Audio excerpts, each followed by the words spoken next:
En projet depuis plusieurs mois, les maisons à 100 000 € commencent à voir le jour. Ce projet, mis en place par le ministère du Logement, donne la possibilité aux communes de s'investir en faveur de l'accession sociale à la propriété. Nous allons rencontrer les différents acteurs de ce projet qui vont nous expliquer comment ça marche, qui est concerné par ce projet et surtout comment y accéder.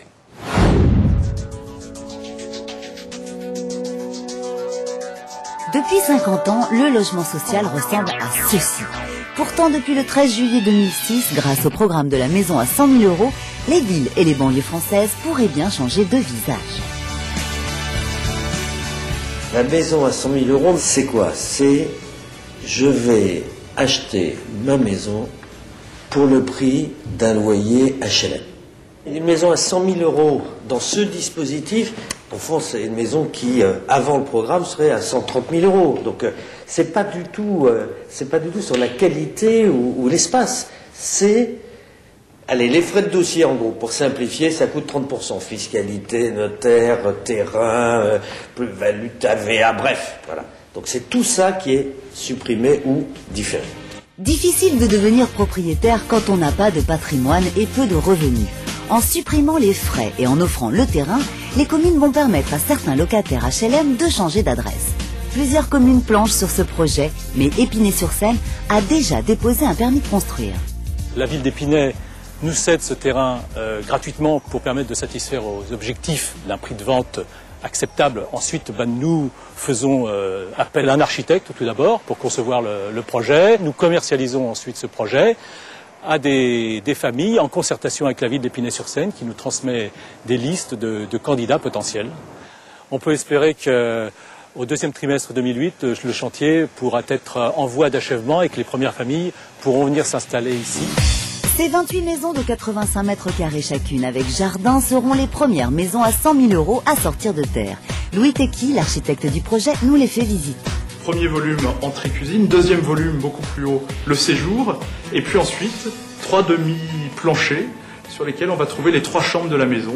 Premier demi-plancher avec une salle de bain. Deuxième demi-plancher, deuxième chambre, plus un petit balcon sur le jardin.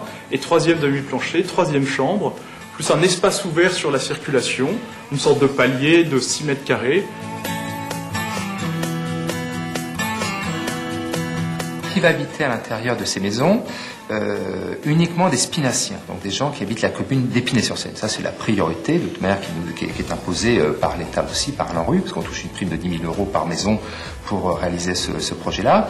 Les accédants doivent prétendre au prêt à taux zéro. Ils doivent aussi, bien sûr, être en capacité de rembourser le prêt, parce que néanmoins, il y a quand même un prêt qui sera remboursé, même s'il est maxi entre 500 et 550 € par mois, mais néanmoins, ils doivent le rembourser.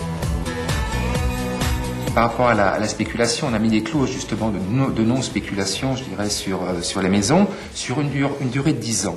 On peut penser qu'au bout de 10 ans, la famille est en droit de revendre la maison sans, je dirais, avoir à racheter le terrain à la collectivité, parce qu'il était donné à l'euro symbolique. Donc il y a une clause de non-spéculation sur 10 ans qui verrouille le système.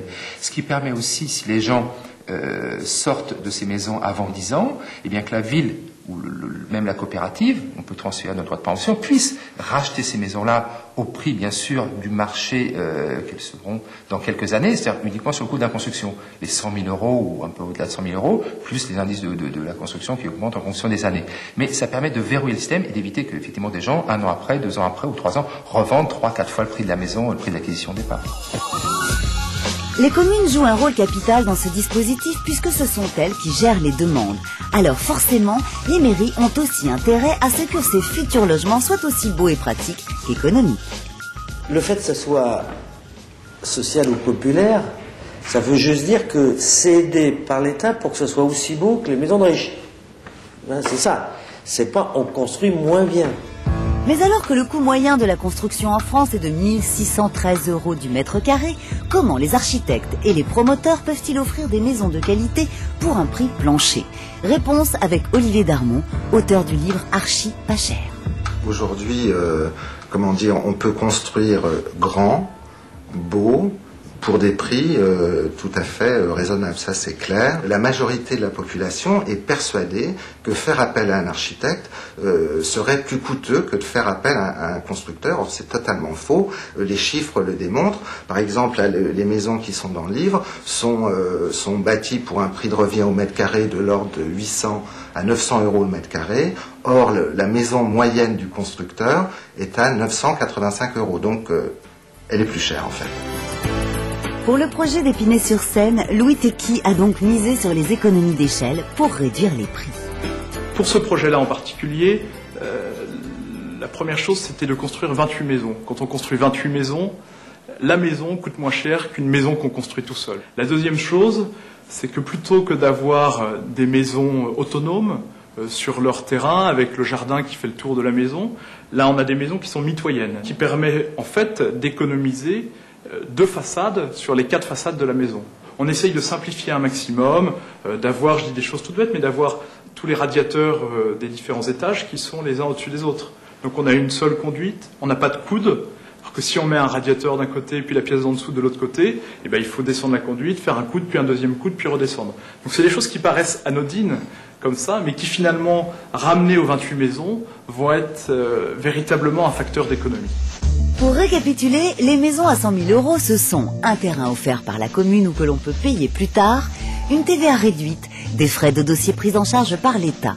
Bref, des maisons d'architectes à des prix accessibles si l'on est éligible aux conditions du logement social. Cela ne va pas remplacer les tours HLM, mais cela pourrait bien y contribuer sur le long terme.